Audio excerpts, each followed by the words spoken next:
ये हैं भारत की रखवाली की नई पहचान। तेज, सटीक और आत्मनिर्भर।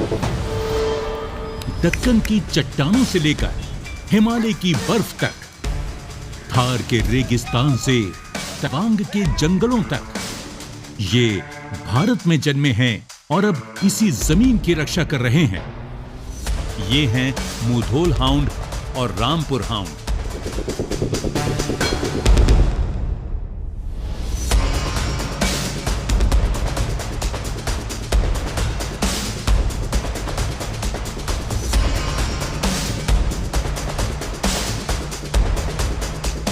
भारत के श्वान, देश की शान। मुझे यह भी बताया गया कि इंडियन ब्रीड के डॉग्स भी बहुत अच्छे होते हैं, बहुत सक्षम होते हैं।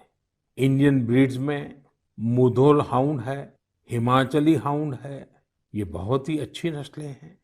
राजपलायम, कन्नी, चिप्पी पराई और कोम्बाई भी बहुत शानदार इंडियन ब्रीड्स हैं। इनको पालने में खर्च भी काफी कम आता है और ये भारतीय माहौल में ढले भी होते हैं। अब हमारी सुरक्षा एजेंसियों ने भी इन इंडियन ब्रीड्स के डॉग्स को अपनी सुरक्षा दस्ते में शामिल कर रही। साल 2020 में प्रधानमंत्री नरेंद्र मोदी ने देश से आह्वान किया। इससे एक संदेश ने भारत की सुरक्षा एजेंसियों के भीतर परिवर्तन की लहर पैदा की और सबसे पहले कदम बढ़ाया बॉर्डर सिक्योरिटी फोर्स ने। मन की बात से प्रेरणा लेकर एक अभियान शुरू हुआ। इतिहास गवाह है कि श्वान ने भारतीय सभ्यता में एक महत्वपूर्ण किरदार निभाया है। भगवान काल भैरव की सवारी है श्वान। महाभारत में महाराज युधिष्ठिर की आखिरी यात्रा में उनका साथी था एक श्वान। और इस प्राचीन परंपरा का ही वंशज है मुधोल और रामपुर हाउंड। लंबी काया, मांसल शरीर, तेज दृष्टि। भारतीय श्वान की चाल दौड़ नहीं, उड़ान जैसी होती है। सहन शक्ति में लाजवाब और भारतीय जलवायु में पूरी तरह ढली हुई। माननीय प्रधानमंत्री जी ने अपनी मन की बात में भारतीय नस्ल के डॉग्स को प्राथमिकता देने का आह्वान किया था। इसी से प्रेरणा लेकर बीएसएफ एकेडमी ने भारतीय नस्ल के मुधोल हाउंड और रामपुर हाउंड का ब्रीडिंग और ट्रेनिंग का प्रोग्राम की शुरुआत की। बीएसएफ ने अभी तक 150 भारतीय नस्ल के डॉग्स को बॉर्डर पे तैनात किया है और ये भारतीय नस्ल के डॉग सीमा सुरक्षा में एक अहम भूमिका निभा रहे हैं। पिछले साल मुधोल हाउंड भारतीय नस्ल के डॉग रिया ने all India police dog championship में बेस्ट ट्रैकर डॉग का खिताब जीता और उसी चैंपियनशिप में उसने डॉग ऑफ द चैंपियनशिप का खिताब भी जीता। रिया ने उस चैंपियनशिप में 116 विदेशी नस्ल के डॉग्स को हराया।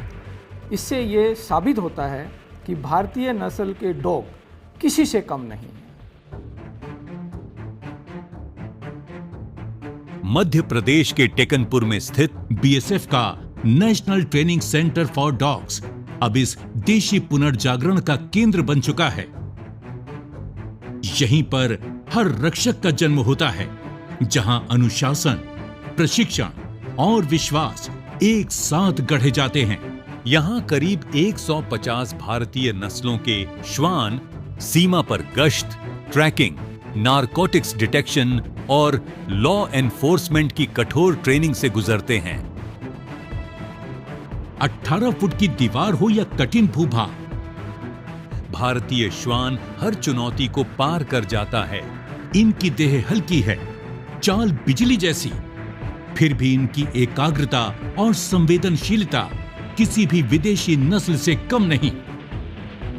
ये तेज दौड़ते हैं मगर सोच समझ कर रुकते हैं। इनकी वफादारी आदेशों से नहीं, अपने हैंडलर की नजरों से बंधी है। विदेशी जो नस्लें थी वो चाहे काफ़ी जनरेशन से हिंदुस्तान में थीं, लेकिन बेसिकली वो बाहर के माहौल के हिसाब से डेवलप की हुई नस्लें थीं। और जो भारतीय नस्लें हैं वो हमारे मौसम के लिए सदियों से अनुकूल रही हैं। तो हमने अपनी रिसर्च शुरू की और हमने ये पाया कि पेरेंट जनरेशन को सिर्फ स्टडी पे रखा। इसके बाद जो नेक्स्ट फिर हमने ब्रीडिंग अपना प्रजनन का इनका एक कार्यक्रम बनाया जो वैज्ञानिक प्रजनन था। उसमें जो सेकंड जनरेशन हमारे पास आई उसको हमने सिर्फ ह्यूमन सोशलाइजेशन तक रखा और फिर कालांतर में हमने उन्हें फाउंडेशनल ट्रेनिंग की तरफ लेकर के हम उनको गए। तब तक भी हमने कोई ट्रेनिंग मेथड्स इनके ऊपर नहीं इम्पोज किए। फिर जब थर्ड जनरेशन हमारे पास आई तो थर्ड जनरेशन को हमने मेथोडिकल वे में प्रशिक्षण में डाला। हर श्वान के पीछे होता है उसका साथी, उसका परिवार। इन दोनों के बीच शब्दों से नहीं, विश्वास से रिश्ता बनता है। कड़ी धूप, लंबी गश्तें, सीमांत सन्नाटा, इन सब के बीच यही रिश्ता जिंदा रखता है इंसानियत को।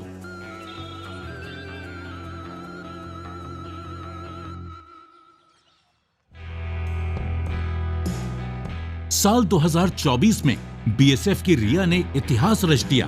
विदेशी नस्लों को पछाड़ते हुए रिया बनी राष्ट्रीय चैंपियन।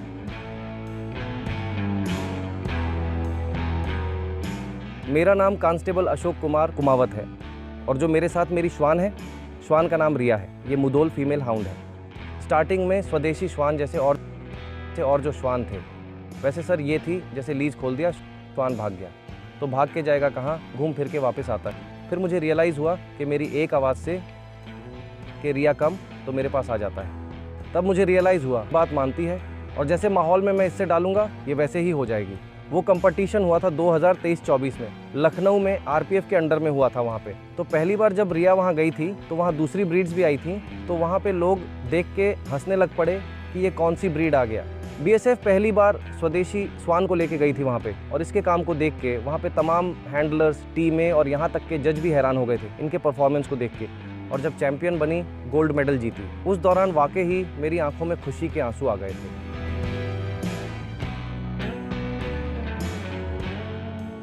उस जीत के बाद हर हैंडलर ने महसूस किया कि ये सिर्फ एक पदक नहीं बल्कि आत्मनिर्भर भारत की जीत है।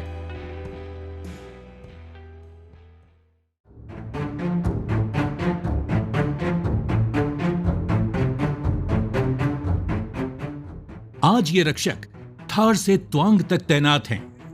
मुढोल और रामपुर हाउंड की जोड़ी अब हर सीमा पर गर्व से खड़ी है। कभी रेगिस्तान की तपिश में, कभी पहाड़ों की ठंड में, हर गश्त, हर आदेश राष्ट्र की रक्षा में समर्पित।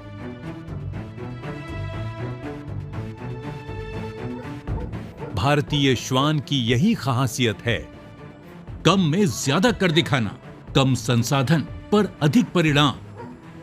ये सिर्फ ड्यूटी नहीं निभाते, ये अपने हैंडलर के साथ सांस लेते हैं। सीमा पर हर सांस वतन के नाम। बीएसएफ की सफलता ने अन्य केंद्रीय सशस्त्र बलों का हौसला बुलंद किया। सीआरपीएफ, आईटीबीपी, सीआईएसएफ सभी अब भारतीय नस्लों को अपनाने की दिशा में कदम बढ़ा रहे हैं। टेकनपुर मॉडल को अब भारत के K9 विकास के नए खाके के रूप में देखा जा रहा है। ये मिट्टी के सिपाही हैं जो हमारे साथ दौड़ते हैं, हमारे साथ पहरा देते हैं और हर बार साबित करते हैं कि भारत का अपना भी सर्वोत्तम हो सकता है। बीएसएफ के भारतीय रक्षक श्वानों की ये छलांग राष्ट्र की सेवा में आत्मनिर्भर भारत की उड़ान है। भारत के श्वान, भारत की शान।